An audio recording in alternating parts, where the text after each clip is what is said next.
Bienvenue dans le tuto au My Free Time.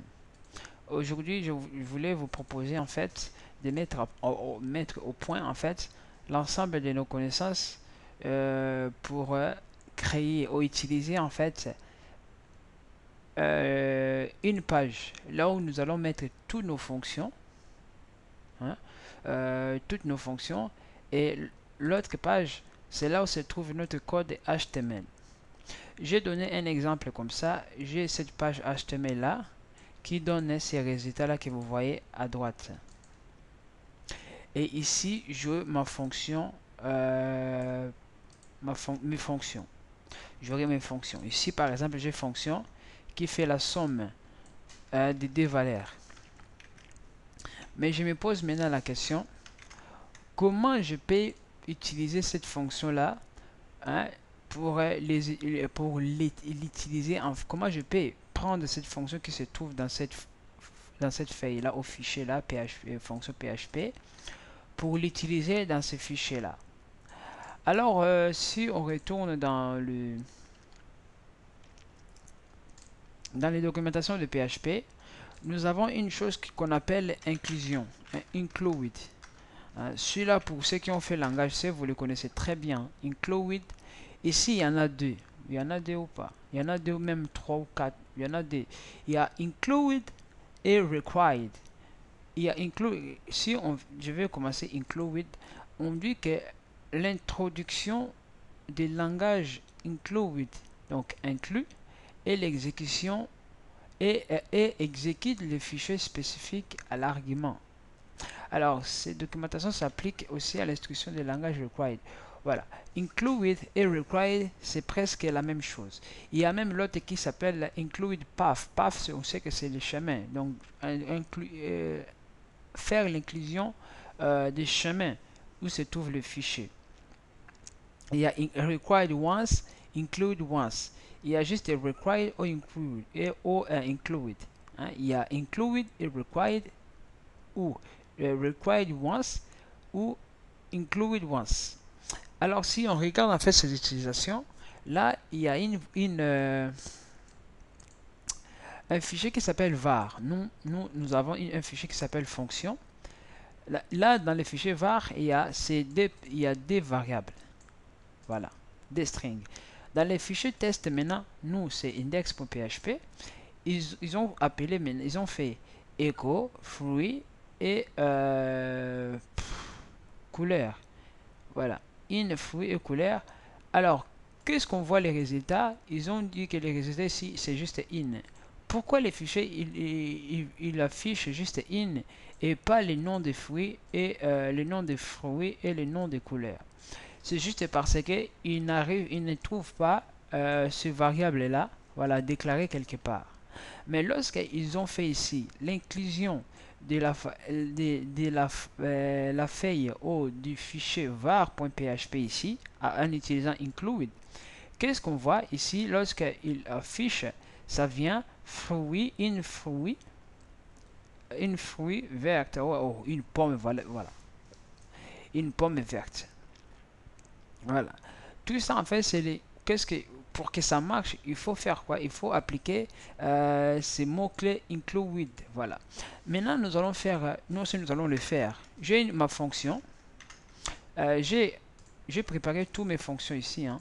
Là, de toute façon, pour l'instant, on va d'abord se contenter. On va pas le faire fonctionner déjà tout de suite. Hein. Pour l'instant, on se contente de faire quoi? Je fais required. Voilà, je mets des codes et là je fais fonction.php. Bien sûr, là c'est le chemin. C'est le chemin où se trouvent ces fonctions. Supposons que ces fonctions là, fichier fonction, se trouvait dans un fichier quelque part là. Donc PHP, là fonction, comme ça, fonction PHP, comme ça, et que ce fichier se trouvait à l'intérieur là. Oui, déplacer. Voilà. Ben ici, j'allais pas mettre fonction comme ça. Si je fais, voilà, il me dit quoi? Il me dit que warning require function file to open stream. Donc il me dit qu'il n'a pas trouvé, hein, include path. Il dit qu'il n'a pas trouvé ce chemin. Voilà. il montre même la ligne, hein, c'est là où il se trouve l'erreur. Alors, pour que je puisse vraiment être au bon endroit, qu'est-ce que je vais faire? Moi, je suis inclus, il est ici. Pour entrer, il faut, c'est juste question de chemin. Il y a le chemin absolu et le chemin relatif. Ça, en fait, si vous voulez vraiment apprendre ça, je vous conseille de faire le cours là de PSC, voilà. Là, il y a quelque part, là, je parlais de chemin absolu, chemin relatif. Ben, vous allez le comprendre, hein, voilà. C'est bien, c'est vrai que dans Windows, lorsqu'on utilise le slash, on le met dans l'autre côté, contre slash, en fait, voilà. Bon, j'ai rien dit. Alors pour résoudre ces problèmes, comme je dis, ici, comme c'est le chemin, ben, il faut que j'écrive ici le bon chemin. Alors, ce chemin-là, comment est-ce que je vais le faire? Le nom de ce fichier-là, c'est fonction PHP. Donc, je vais faire fonction comme ça, PHP. Je mets slash comme ça. Lorsque j'actualise, je vois que maintenant la page retourne et a fonctionné. Voilà. Si je bêtise ou que je écris encore un truc de plus, là, il y a l'erreur. Voilà. Donc, on voit que là, include, là, ça veut dire quoi? Le fait de faire ça, si quelque part ici, j'appelle, je fais comme ça,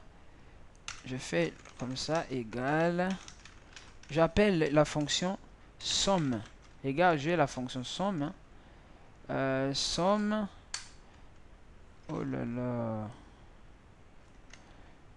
lorsque je voulais faire ça, ça venait pas, somme de quoi? Somme de 5 et 9, voilà, regardez, ici il m'affiche 14. Voilà. Mais supposons que si j'avais pas cette feuille là, j'allais avoir une jolie erreur qui me dit que uncatch error.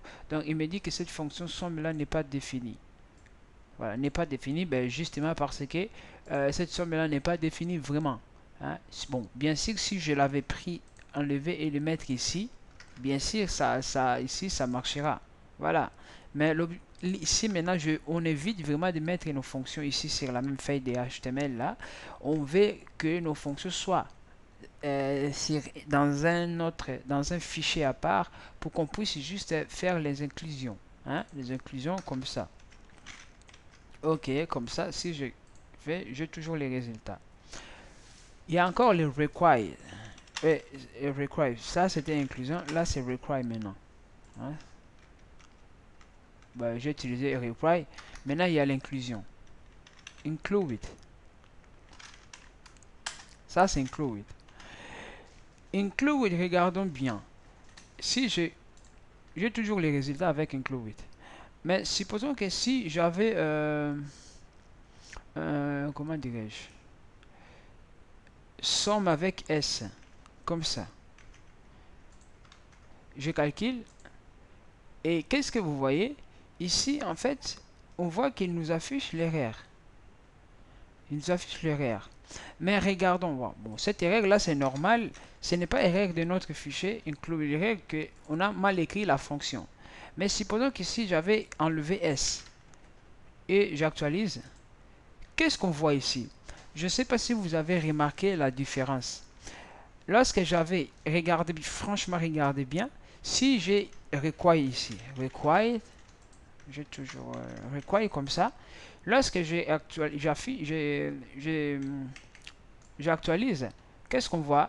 Avec required, en fait, s'il trouve qu'il ne fiche qu'une erreur dans le chemin, il n'affiche même pas la page.